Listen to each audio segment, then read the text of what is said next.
புதுக்கடை நீதிமன்றத்திற்குள் சுட்டுக் கொலை செய்யப்பட்ட கனிமுல்ல சஞ்சீவ என்று அழைக்கப்படும் பாதாள உலக குழு தலைவரான சஞ்சீவ குமார சமரரத்னவின் கொலையின் பிரதான சந்தேக நபர்களுள் ஒருவராக கருதப்படும் இஷாரா சவந்தி நேபாளத்தில் கைது செய்யப்பட்டுள்ளார். கொழும்பு புதுக்கடை நீதிமன்றத்திற்குள் கடந்த பிப்ரவரி 19ஆம் தேதி பாதாள உலக குழு உறுப்பினர் கனிமுல்ல சஞ்சீவ படுகொலை செய்யப்பட்ட சம்பவத்தில் 25 வயதுடைய பெண் இஷாரா சவந்தி முக்கிய சந்தேக நபராக அடையாளப்படுத்தப்பட்டார். இந்நிலையில் இலங்கை போலீசாரால் பல மாதங்களாக தேடப்பட்டு வந்த இஷாரா சவந்தி கெஹில்பத்ர பத்மேவின் நண்பர்கள் என கூறப்படும் 4 சந்தேக நபர்களும் கைது செய்யப்பட்டுள்ளதாக தெரிவிக்கப்படுகிறது.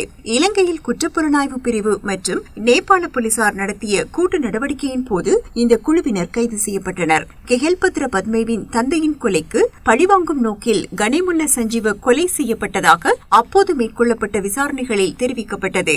இந்த சம்பவத்தில் துப்பாக்கிச் சூட்டை மேற்கொண்டவர் கொலை இடம்பெற்ற அதே நாளில் புத்தளம் பலாலி பகுதியில் வைத்து தப்பிச் செல்ல முற்பட்ட போது கைது செய்யப்பட்டார். துப்பாக்கிதாரி என கூறப்படுபவர் தப்பிச் செல்ல பயன்படுத்திய வேனின் சாரதியும் இதன் போது கைது செய்யப்பட்ட நிலையில் குறித்த வேனுக்கு போலி இலக்கத்தகடுகள் பயன்படுத்தப்பட்டிருந்தமையும் விசாரணைகளில் தெரியவந்தது.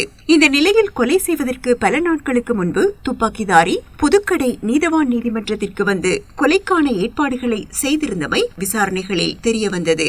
துப்பாக்கிதாரியிடம் நடத்தப்பட்ட விசாரணையில் பாதாள உலக குழு உறுப்பினரான கெஹில்பத்ர பத்மேவின் அறிவுறுத்தலின் பேரில் கனிமுல்ல சஞ்சீவவை கொலை செய்ததாக போலீசாருக்கு தெரிவித்ததாகவும் கூறப்பட்டது. நீதிமன்ற வளாகத்திற்குள் இஷாரா சவந்தி துப்பாக்கியை தன்னிடம் கொடுத்த பிறகு தான் அதை மறைத்து வைத்ததாக துப்பாக்கிதாரி போலீசாருக்கு தெரிவித்ததாக கூறப்பட்டது.